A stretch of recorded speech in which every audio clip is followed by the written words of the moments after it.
বলছে একই সময়ে অমল রায় ব্যাংকে এবং পশুপতি ঘোষ পোস্ট অফিসে 2000 টাকা যোগ করে জমা রাখেন। মানে অমল রায় রেখেছে কোথায়? ব্যাংকে, আর পশুপতি ঘোষ রেখেছে পোস্ট অফিসে। কত টাকা রেখেছে? 2000 টাকা। তো 3 বছর পরে তারা সুদ সহ 2360 টাকা, মানে পশুপতি ঘোষ পাচ্ছে, অমল রায় পাচ্ছে 2360 টাকা, আর পশুপতি ঘোষ পাচ্ছে 2480 টাকা 3 বছর পরে। তাহলে ব্যাংক ও পোস্ট অফিসের বার্ষিক শতকরা সরল সুদের হারের অনুপাত, মানে দুটোরই আরগুলো বের করতে হবে। তাহলে দেখ অমল রায়ের ক্ষেত্রে অমল রায়ের পিটা কত? প্রথমে অমল রায়টা বের করবো, ঠিক আছে? অমল রায় আর পশুপতি ঘোষ, তাহলে অমল রায় ব্যাংকে রেখেছে আর পশুপতি ঘোষ রেখেছে কোথায়? পোস্ট অফিসে।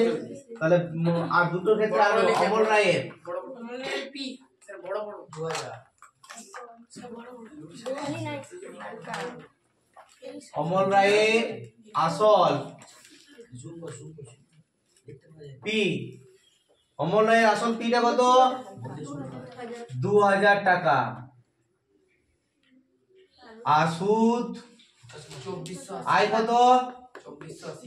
হ্যাঁ 2360 মাইনাস 2000, 2360 মাইনাস 2000 সমান 360 টাকা। আর সময় টিটা কত? 3 বছর। তাহলে আমি আয় বেরিয়ে যাবে এই 8টা, এই 8টাই কি হবে? ব্যাংকের আর। অতএব আর সমান সুদের হার আর সমান কি 100 আই বাই পিটি। 100 আই মানে কত? 360 বাই পি হচ্ছে 2000 আর টি হচ্ছে 3। এই শূন্য শূন্য কাটলাম, এই দুটো শূন্য এখানে কেটে গেল। আচ্ছা 3 12 36, 12কে 2 দিয়ে ভাগ করলে হচ্ছে 6। তাহলে হচ্ছে তার মানে এটা কার সুদের হারটা বেরোলো? ব্যাংকের। অতএব ব্যাংকের সুদের হার, অতএব ব্যাংকের সুদের হার 6%। এরকম করে পোস্ট অফিসটাও বের কর। এটা করা একটু। এখন পশুপতি ঘোষ করব। পশুপতি ঘোষ 8%। হ্যাঁ পশুপতি ঘোষ, পশুপতি ঘোষের আসল দেখ 2000 টাকায় আছে, আর সুদ কত কত পেয়েছিল? 2480 টাকা। 2480 থেকে 2000 বিয়োগ মানে 480 টাকা। সময়টা 3 বছর। তাহলে সুদের হার আয় একই।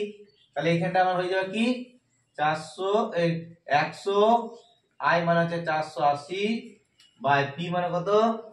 2000 আর টি হচ্ছে 3। সেম ওইভাবে কাটবো, 0 0 এইদিকে দুটো শূন্য কেটে গেল। 3 16 48 নাকি 8।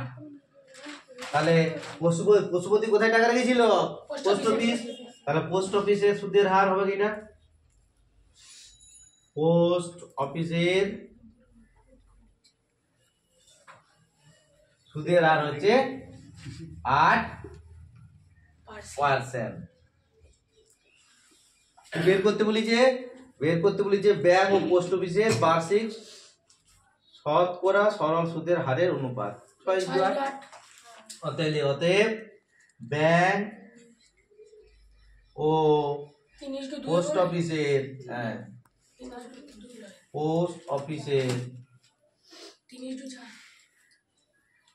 বার্ষিক সুদের হারের অনুপাত